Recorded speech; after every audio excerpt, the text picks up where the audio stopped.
Donald Trump est le nouveau président des États-Unis d'Amérique.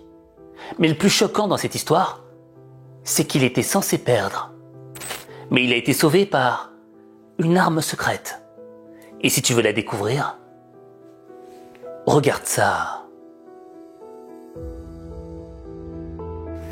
Le mercredi 6 novembre 2024, le monde s'est réveillé avec une annonce qui va bouleverser la géopolitique mondiale. Là, je me demande juste si je peux réserver un hôtel à Washington pour son investiture, mon ami. Amen. Amen, amen. Amen. Amen. De la Géorgie à la Floride, les partisans de Donald Trump sont en liesse. Le candidat républicain a réussi son pari. Je voudrais remercier le peuple américain pour l'extraordinaire honneur de m'avoir élu 45e et 47e président des États-Unis. Nous allons entrer dans un âge d'or américain. C'est ce que nous allons avoir. À Washington, les visages des partisans de Kamala Harris racontaient une autre histoire, à mesure que les États pivots basculaient en faveur de Donald Trump. Sur un air disco, de plus en plus en décalage avec la déception. Nous avons encore des voix à compter. Il y a encore des États en attente. C'est pourquoi la vice-présidente ne va pas s'exprimer. Tu sais, les élections américaines, dans le fond, ce sont des élections mondiales. Parce que les décisions du président américain ont des répercussions directes sur ta vie, tout comme la mienne.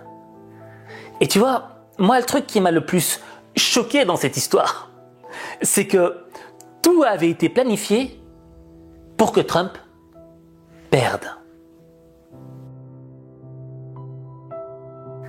Je vais être polémique, mais disons les choses franchement. Le premier élément qui a été mis en place pour que Donald Trump ne remporte pas cette présidence, c'était cette tentative d'assassinat, le jour où il a reçu 7 balles dans l'oreille. If you want to really see something that said, take a look at what happened.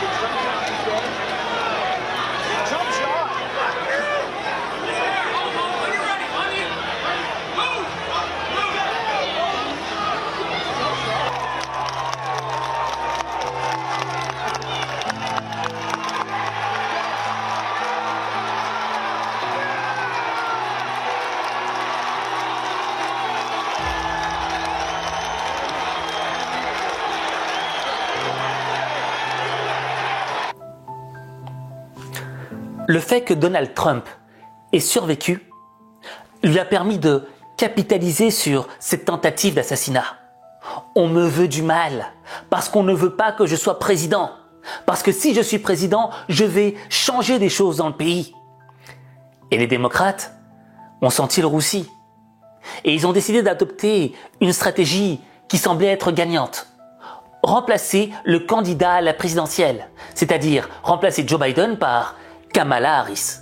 Joe Biden était vieux, on sentait que ses capacités cognitives n'étaient pas totalement présentes.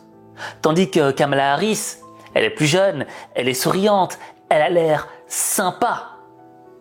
Donc c'était une stratégie pour que Donald Trump ne puisse pas capitaliser sur la tentative d'assassinat. Et à partir de ce pivot politico-stratégique, s'est déclenchée une nouvelle tentative d'assassinat, mais avec des mots. Les mots, ce sont comme des balles. Des balles qui peuvent tuer ta crédibilité auprès du public. Et ce qui m'avait marqué, c'est que ce matin, sur BFM TV, il y avait un consultant qui s'exprimait sur la propagande contre Donald Trump. Et la réaction des journalistes m'a laissé sans voix. Bascule, et au moment où un de ces 3 États bascule, on peut parier que Donald Trump va monter sur scène. Je voudrais juste rebondir sur les propos de la femme qui s'est exprimée juste avant à Chandler. Elle a dit quelque chose de très important. Elle a dit que ces femmes de couleur, en ont eu assez de la propagande qui a été déversée contre Donald Trump pendant toutes ces années et encore plus récemment pendant cette campagne. J'insiste bien. Et écoutez bien ce qu'on a entendu. On a entendu Kamala Harris, on a entendu Barack Obama dire que Donald Trump était un fasciste, que c'était Hitler. On a dit qu'on n'était pas dans l'invective ce matin. On est dans les résultats de la présidentielle. On a entendu des choses. Quand j'entends quelqu'un qui traite de criminel, quand un monsieur traite... Vous savez, il est 6h30. Les gens se réveillent, nous regardent. On coupera vos micros si vous ne vous arrêtez pas. Moi, cette condamnation est enregistrée. Non, elle n'est pas enregistrée. Non, elle est comme ça. Stop. Sinon vous sortez. L'information, s'il vous plaît, l'information d'abord. Il est 6h30, il y a beaucoup de téléspectateurs. Est-ce que tu as entendu ce que j'ai entendu? Est-ce que toi aussi, tu as été choqué d'entendre? Si vous ne vous arrêtez pas, on coupera votre micro. Si vous n'êtes pas content, vous sortez. Les gens se réveillent, nous regardent. On coupera vos micros si vous ne vous arrêtez pas. Au moment où l'homme a révélé qu'il y avait eu une propagande médiatique contre Donald Trump, la journaliste a tenté de l'arrêter, comme si il mentait. Pourtant, moi, quand j'ai consulté les différents médias pendant plus d'1 mois, on me disait bien que Donald Trump était un petit peu un nouveau Hitler. Et je pense que la synthèse qui concentre toute cette propagande médiatique se trouve chez cette journaliste. Lui. C'est un type qui se moque des gens, mais qui est très peureux. C'est vrai qu'il a fait fight, mais il savait très bien que la carabine il y avait plus de munitions dans la carabine, parce que comme il sait très bien comment ça fonctionne, il savait qu'il y a plus de munitions. Donc c'est un type qui fait semblant. Et donc je pense que les gens quand même sont pas complètement dupes. Et plus il a l'air comme ça agressif, et plus les gens vont se dire mais quand même c'est un fou. En revanche, il faut aussi penser que comme il fait le pitre, il est amusant. Et les gens se disent, il va pas disparaître, on l'aime bien, il est marrant sur la télévision. Quand on pense à Hitler, moi j'ai entendu des gens expliquer, des historiens, que Hitler, en fait, les gens le trouvaient drôle. Par rapport à Daladier et Chamberlain, il était amusant. Il faisait le pitre, il avait des grimaces, il était outrancier, et les gens trouvaient ça beaucoup plus entertaining. Mais ça joue aussi. Alors, c'est ça qui est inquiétant. J'ai honte. J'ai honte parce que ces propos sont affligeants. Ces propos ne respectent pas l'intelligence des spectateurs. On nous prend pour des cons. Pourquoi? Parce que tout d'abord, elle nous parle d'une carabine. Moi, quand tu me parles de carabine, je pense pas à une arme qui est létale. Par contre, celui qui a tenté d'assassiner Donald Trump avait une arme de guerre, un sniper. Et si la balle avait dévié que de quelques centimètres, elle serait rentrée dans la tête de l'homme. Et après, elle tient des propos délirants en disant « Oui, mais il savait que c'était fini, et donc il dit fight, fight ». Ça n'a pas de sens. Ça ne tient pas debout. Ensuite, lorsqu'elle nous parle du pitre, Donald Trump aime faire le pitre. Donald Trump aime faire le rigolo. Mais vous savez qui aimait faire le rigolo? Hitler. Waouh! Quelle mise en perspective incroyable! Parce que Donald Trump ferait le pitre, il serait un petit peu comme Hitler. Il y a un lien génétique entre les deux. Honnêtement, faut pas nous prendre pour des cons. Et on comprend que ce type de discours, c'est un discours de propagande. C'est une stratégie, au fait, qui est fine. Pourquoi? Parce que l'idée, c'est d'intoxiquer l'esprit critique du public. Parce que quand j'intoxique ton esprit critique, et que tu regardes Donald Trump, la première chose que tu vas faire, c'est quoi? Ce n'est pas l'écouter, c'est le ressentir. Qu'est-ce que je veux dire par là? Lorsqu'il va donner un discours, le public va plus se focaliser sur la perception négative qu'il a de lui. Il va se focaliser sur ses émotions. Cet homme est, dans le fond, un nouveau Hitler. Et quand tu focalises les gens sur cette perception et les émotions, eh ben, tu les déconcentres sur l'objet principal, c'est-à-dire les arguments, les propositions qui sont concrètes.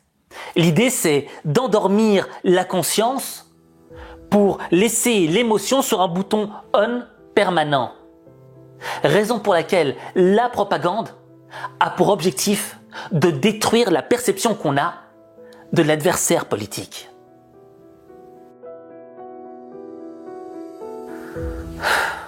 Moi, ça m'énerve qu'on nous prenne pour des cons.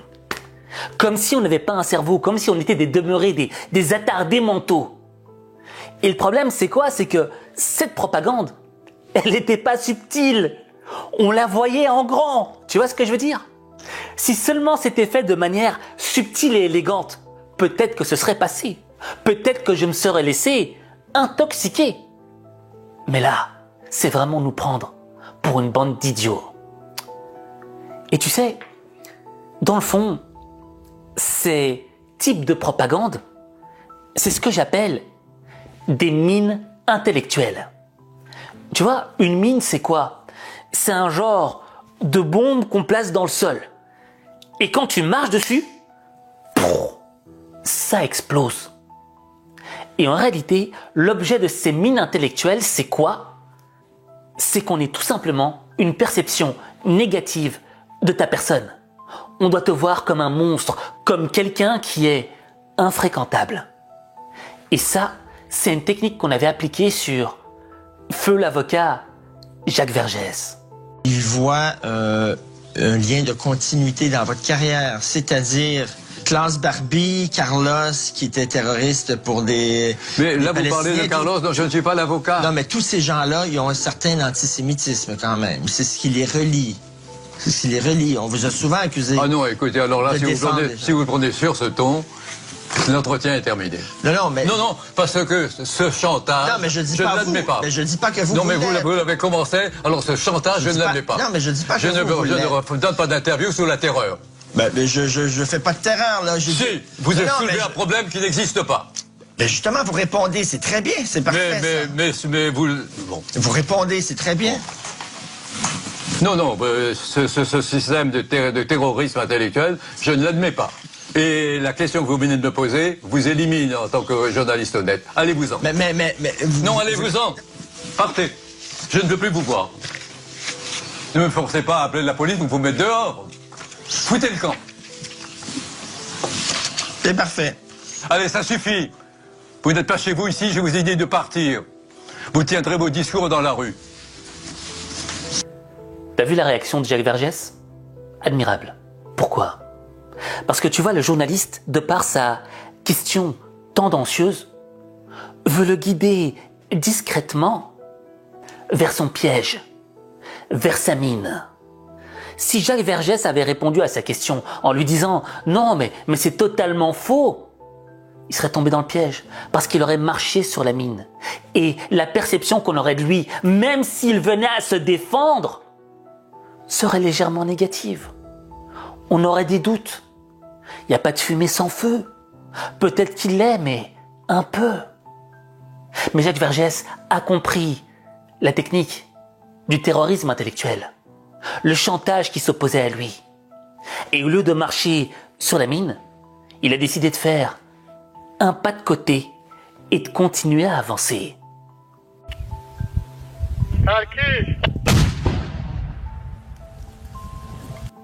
Et c'est ça qu'a fait Donald Trump. Donald Trump a subi plein d'insultes, plein d'injures. Et il y a un moment où Joe Biden a commis une erreur énorme. Il avait traité les partisans de Donald Trump d'ordures. The only garbage I see floating out there is his supporters. His demonization is seen as unconscionable. Et c'est là que Donald Trump a utilisé l'arme secrète qui l'a sauvé. Tu vois, Donald Trump aurait marché sur la mine s'il avait répondu de manière véhémente, agressive. Mais il a fait tout le contraire. Il a utilisé une technique de judo. Il a utilisé la force de l'adversaire pour le faire tomber par terre. Et sa réponse a été extraordinaire. Il est venu avec un camion poubelle et habillé comme un éboueur.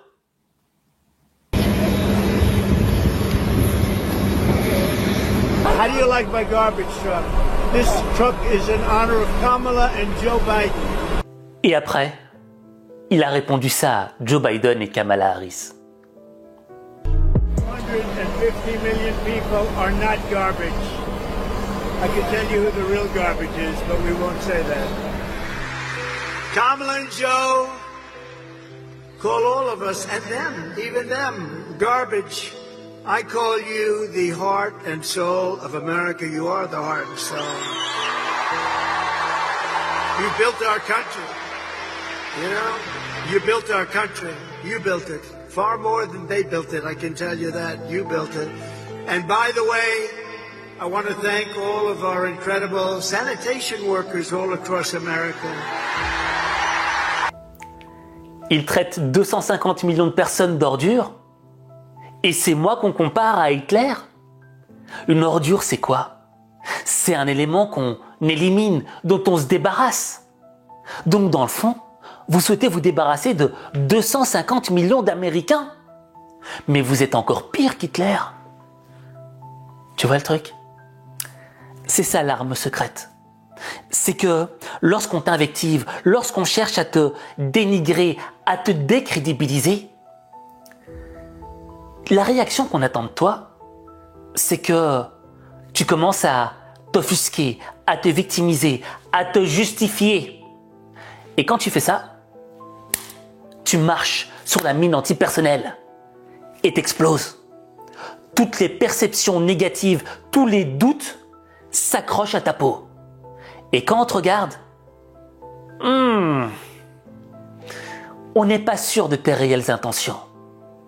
C'est ça l'objet de la propagande, l'objet de te décrédibiliser. Et l'arme secrète pour t'en sortir, c'est de faire en sorte que ton adversaire, lorsqu'il t'attaque, se tire lui-même une balle dans le pied. Et quand tu comprendras cela, eh bien là, tu transformeras ta vie. Mais ta vie, il n'y a que toi qui peux la transformer. Il n'y a que toi.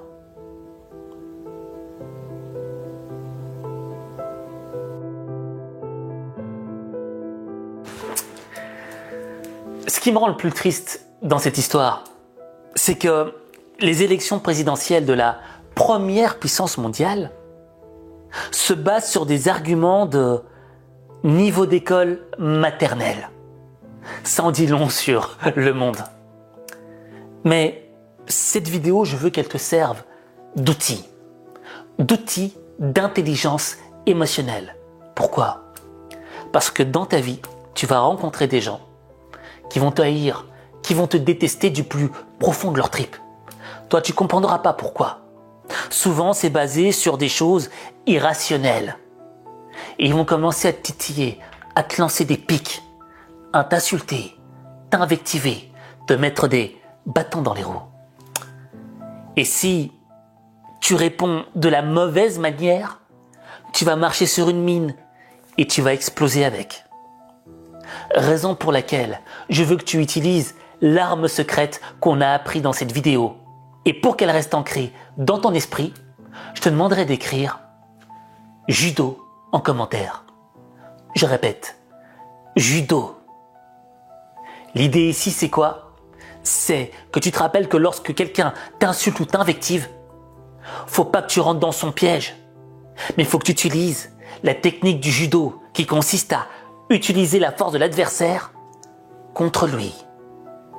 Et je sais qu'en faisant ça, qu'en faisant un pas de côté lorsque tu vas détecter la mine, eh bien, tu vas pouvoir continuer à avancer pour te diriger vers la meilleure version de ton être.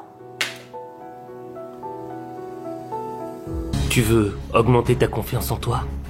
Tu veux programmer ton cerveau pour réussir? Tu veux être motivé au quotidien? Alors, rejoins-moi dans le club des lions au mental d'acier, le Lions Club. Inscris-toi gratuitement.